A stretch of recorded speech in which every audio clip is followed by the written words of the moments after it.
everyone, Todd Shelnut here, CFI Pro Courses. As promised earlier in the month, this is going to be the start of my Todd Talks that I'm going to have every week. Wednesdays are going to be very important to me because I want to talk about regulations on every Wednesday, and I think this is something that is very well needed for the CFI candidate or for a CFI trying to stay current. So on Wednesdays, I'm always going to have something about regulations. Well, really, just kind of any time that I have something up my butt, I'm going to go ahead and get it out. And today I have something that's really bothering me, and I'm going to explain to you why it's bothering me. I'm going to explain to you why I got so upset about it. Well, I normally only get upset when I have a person in the business who's supposed to know what they're talking about, and they end up misinterpreting some type of regulatory guidance because they don't know how to read the regs, or they haven't done the proper research. Or in this particular case, this is what made me get kind of butthurt about this, was they're trying to tell me that they know a person who told them this was correct, and they haven't even done their own research. So I don't know why examiners and safety inspectors try to do this. If you don't know the answer, just simply say you don't know the answer. Don't try to put someone's pilot certificate or CFI certificate in jeopardy because you don't know your job. Okay?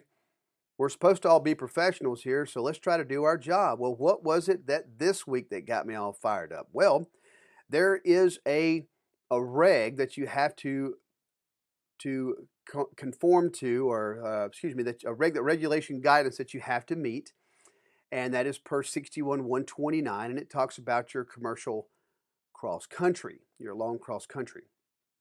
And in this reg, it states that you have to have a cross-country that is 300 nautical miles, and that there must be at least between your starting point and your furthest point out that you're going to stop at, or one of your stopping points, must be a straight line distance of 250 nautical miles.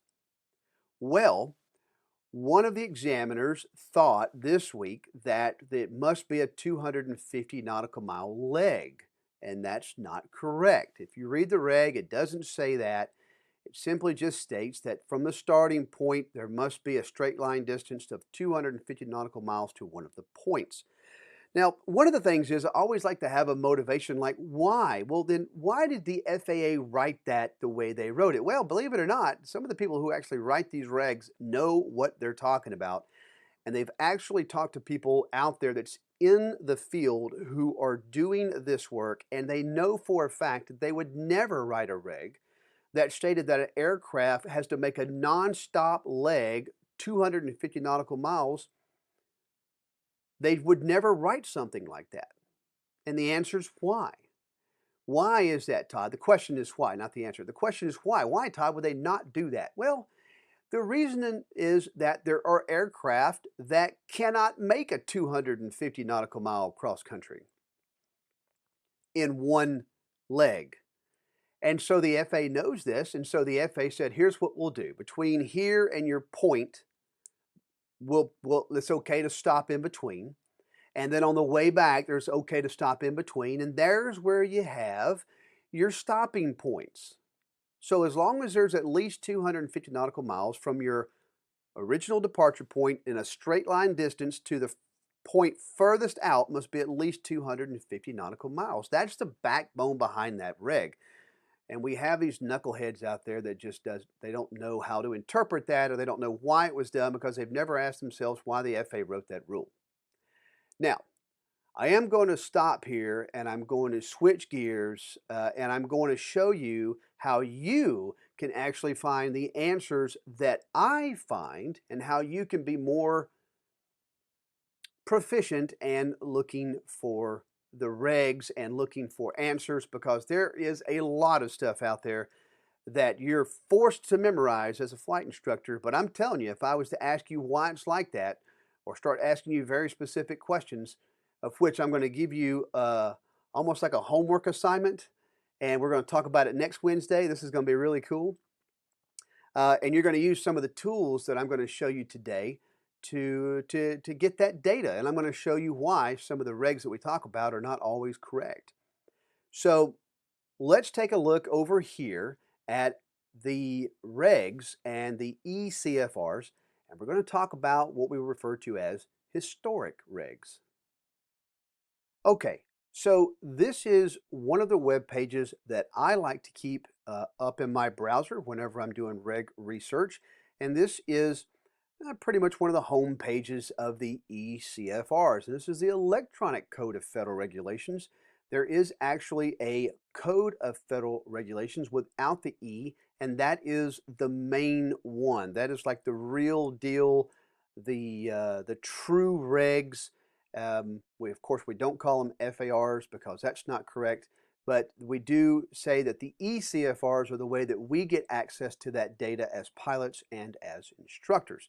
So we go down here, we're going to choose, of course, Title 14, Aeronautics and Space, and we'll hit our Go button. And then we can just choose which part of 14 CFR that we want to delve into. Let's say we're going to go into the 60s and we want to be part of the 61 certification of airmen and certification of flight instructors. So that is a pretty easy thing to get to. However, there is this other website, and you can actually see here's the URL there if you want to use that URL. And off to the side, it has the things that I'm trying to train you on today. And that is this little part here. It says historical CFRs. So I'm going to click open that one. And I'm just going to go ahead and go by section because I know exactly what section that I want. You know what? Let's just go by part. Let's just start from the top.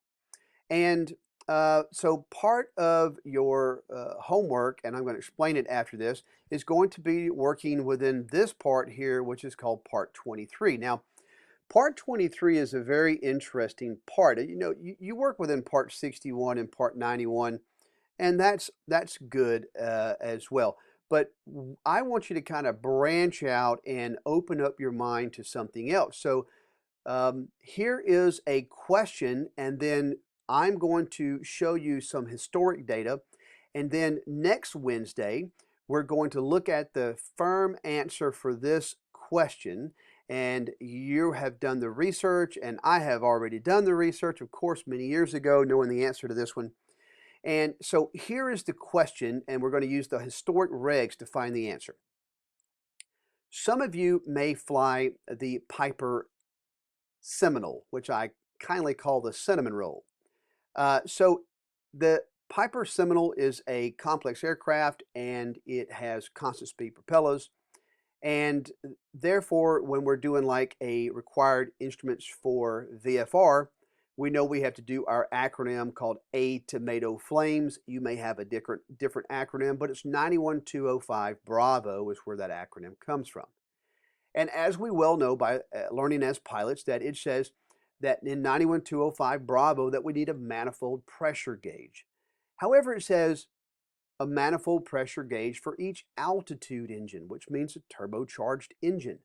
So the question that you would ask, and the question for the week is this: if the manifold pressure gauge is only required for engines or altitude engines, is a manifold pressure gauge required on the Piper Seminole or for any other aircraft that is non-turbocharged that was certificated under Part 14 CFR Part 23, which is the airworthiness standards for our normal utility aerobatic and commuter category aircraft. And if we go in there, we can see that there is everything that's ever been written in the 14 CFR range for Part 23. And Part 23 got a huge rewrite in November, almost 2 years ago. And so everything that you're seeing here on the page is completely obsolete. It went away in 2018, November 2018, I think.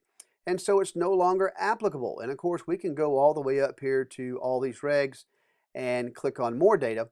But we want to specifically look within Part 23 and answer this question, which is, where does it state that you had to have that manifold pressure gauge? And we won't be able to do this unless we dig in the regs and do a little research. Now, I'm going to give you some hints. One of them is this aircraft, let's say the Piper Seminole, was actually certificated under Part 23 under when the type certificate data sheet was originally written. So first off, you're going to need to pull up the type certificate data sheet for the Piper Seminole. And you're going to need to look at some of the data that was originally published around that certification of that type certificate data sheet. And then you have to go to Part 23, and you're going to have to look at the historic regs and find out if it was actually required or not required at the time the Seminole was actually made. And I think you're going to be impressed about what you find out. Now, don't email me or text me or put any questions down in the comments about what the answer is. You'll get the answer next Wednesday, and I'll post all the data. I'll actually have all the documentation, and each week we'll take a look at something like this, and we'll delve into the regs, and I'll show you where this stuff can actually be quite interesting, because if you don't know how to answer some of these questions, it can make you look like a complete idiot if you're trying to look like a professional.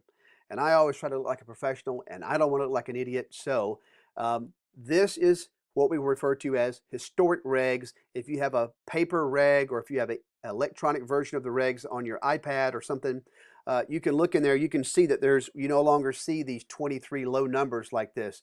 It's actually up in the thousands and 2,000 ranges. You can see there is just a lot of data here, and a lot of the stuff is actually really out of date in regards to, and this is the brand new stuff here. This is the cutoff line right there. It's around this 1,000 mark here. This is where this stuff, well, actually you can see this one is 23101. You can see that it was in 1969, so that's not us. We need to look for something a little bit more new than what we're looking at. Let's go scroll right on down here, and then we'll be done. Go ahead and let you off the hook for this evening. But we want to get these regs that are up there in the, you can see here's the 2012, it's called electronic flight display. So this stuff, as it changes, it gets newer, of course.